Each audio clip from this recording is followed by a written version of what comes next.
5 अगस्त को अयोध्या में करोड़ों राम भक्तों का जमावड़ा लगने वाला है। सदियों पुराना सपना पूरा होने वाला है जब भव्य राम मंदिर का भूमि पूजन होगा और इस ऐतिहासिक दिन का साक्षी हर कोई बनना चाहता है। लेकिन कुछ ऐसे भाग्यशाली हैं जिन्हें इस मौके का साक्षी बनने का सौभाग्य प्राप्त हो रहा है और वो है बिहार के कामेश्वर चौपाल।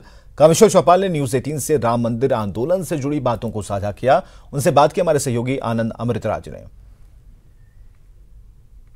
अतीत का पल तो भविष्य के गर्भ में था। संकल्प विकल्प की स्थिति जरूर बनती थी। पहली बार 1984 में जब राम जन्मभूमि के लिए विश्व हिंदू परिषद ने धर्म संसद विज्ञान भवन नई दिल्ली में बुलाया था, तो उस समय हमारे सरीखे जो नौजवान थे वो ये सुन के हतप्रभ थे कि आखिर राम की जन्मभूमि भी इस प्रकार की अवस्था में है। तो पहली यात्रा हम लोग जनकपुर से निकाले थे और पूरा मिथिलांचल घूमते हुए ले गए थे उसको अयोध्या। अयोध्या के सरयू तट पर बड़ी सभा हुई थी। वो संकल्प कल्पना से बाहर थी। मैं समझता हूँ कि इस मुद्दे पर मैं सरयू के तट पर में पहली बार इतनी सभा और इतनी बड़ी संख्या में संत और राम भक्त जुटे थे। 5 लाख से ऊपर संख्या थी उसमें, और सबों ने सरयू में जल हाथ में लेके और संकल्प लिया था कि राम लला हम आएंगे, मंदिर भव्य बनाएंगे। तो शिलान्यास कौन करेगा, कैसे करेगा, ये निर्णय धर्म संसद का था, ये निर्णय संगठन का था, ये व्यक्ति का नहीं था। और यह निर्णय जितना कुछ हुआ वो संगठन के माध्यम से हुआ। तो आपके नामों को तय कैसे किया गया, आपको कैसे चुना गया? हमारे नाम का निर्णय भी संत धर्म संसद के द्वारा ही हुआ था। उसी धर्म संसद में 1 फरवरी 1989 को कुंभ के अवसर पर लाखों लोगों के बीच में घोषित कर दी गई थी, लेकिन मेरे नाम की नहीं की गई थी। समाज के अंत्यज वर्ग से किसी के हाथों ही शिलान्यास होगा, यह घोषणा की गई थी। अब मैं उस समय थोड़ी जानता था कि मैं ही उसमें से सौभाग्यशाली हूँगा जिनको भगवान प्रभु राम के सेवा का अवसर मिल जाएगा। तो उस समय जो निर्णय हुआ था कि हम सिंह द्वार पर शिलान्यास करेंगे, तो सिंह द्वार का शिलान्यास जब उस समय फिर अयोध्या में संत बैठे तो संतों ने उस निर्णय को लागू किया और शायद उनके ध्यान में मेरा नाम आया, क्योंकि मैं इस संघर्ष में प्रारंभ से जुटा था। तो नाम आया कि भाई ये हमारे समाज के हैं और लगे हुए हैं, लंबे काल से निष्ठापूर्वक लगे हुए हैं, तो उनको लगाओ। और उस समय शिलान्यास मेरे हाथों, शिलान्यास क्या कहेंगे, वो पहली शिला कहिए, पहला कार सेवक कहिए उसको। भूलो और माफ करो, जो घटना घट गई उसको सीने में दफन करके आगे करना चाहिए और सब लोगों को मिल करके भव्य और दिव्य मंदिर बनाना चाहिए। अब उसको कुरेदने से कुछ मिलने वाला नहीं है। वो भी राम के हैं, हम भी राम के हैं। उनसे उस समय सत्ता के कारण से कुछ आंख पात पर्दे पड़ गए थे। अब धीरे धीरे सत्ता चली गई तो पर्दा हट जाएगा, सत्य को स्वीकारने का साहस भी जुटाएगा। तो हम सब मिल के राम का भव्य मंदिर बनाएंगे। कौन किसने किया उसकी कोई चर्चा नहीं, सब आए, सब मिल करके प्रसन्नतापूर्वक भव्य और दिव्य मंदिर बनाए, ताकि वहाँ अयोध्या से चलने वाला संदेश पूरे समाज में समता का, ममता का, प्यार का संदेश दे सके। ये प्रधानमंत्री जरूर हैं, लेकिन ये ऋषि है। मैं इसलिए कह रहा हूँ कि आज के इस भौतिक युग में हर एक को अपने परिवार, अपने माँ, अपने बाप, अपने कुल, अपने संबंध, अपने अगल बगल सब के प्रति मोह रहता है।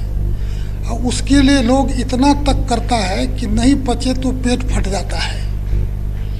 लेकिन मोदी जी का जो परिवार की अभी स्थिति है, उसमें मुझको लगता है कि यह कोई सिद्ध संत ही कर सकता है। सत्ता का भूखा इतना बड़ा साधना नहीं कर सकता है। इसलिए मैं प्रधानमंत्री को राजनेता कम एक सिद्ध संत ज्यादा मानता हूँ। और बाढ़ से बिहार बेहाल है। जो तस्वीरें सामने आ रही हैं वो चौंकाने वाली है, हैरान करने वाली हैं, परेशान करने वाली हैं। बाढ़ के बीच जिंदगी कैसे कट रही है देखिए आप।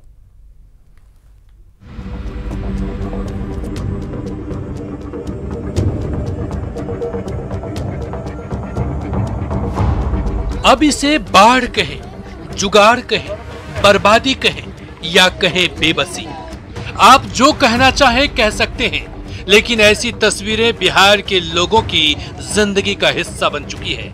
छपरा का तरैया प्रखंड बाढ़ से बेहाल है। तरैया प्रखंड के 67 गांव जलमग्न हैं। लोगों के घरों में पानी भर चुका है और जिला मुख्यालय से संपर्क पूरी तरह कट गया है। जब सोने बैठने की जगह नहीं बची तो कुछ लोगों ने पेड़ को आशियाना बना लिया। पेड़ के ऊपर ही खाटी डालकर सोने लगे। दिक्कत बा जी, 4 दिन से दहाड़ आयल बा, कोनो वहाँ सुविधा ना मिलल, हमनी के बहुत दिक्कत बा ना। घर में भी पानी घुस गल बा, तिरपाल उरपाल खाना खुना के कोनो व्यवस्था नहीं है।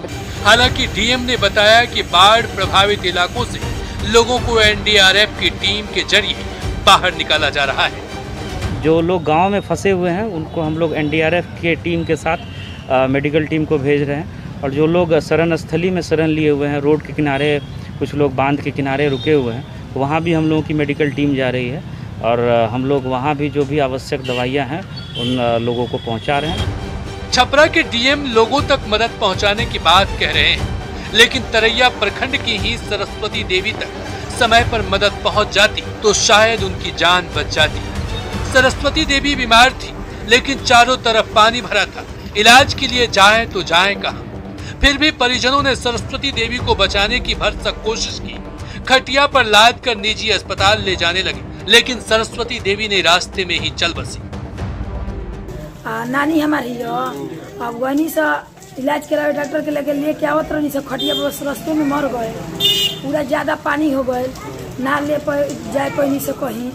ऐसा नहीं है कि हालात सिर्फ छपरा के खराब हैं। मुजफ्फरपुर में बूढ़ी गंडक ने तांडव मचाया हुआ है। लोगों के घरों और गली मोहल्लों तक में पानी भरा हुआ है। जब आने जाने का कोई रास्ता नहीं बचा तो लोगों ने देसी जुगाड़ के सहारे जिंदगी की नाव को खेना शुरू कर दिया।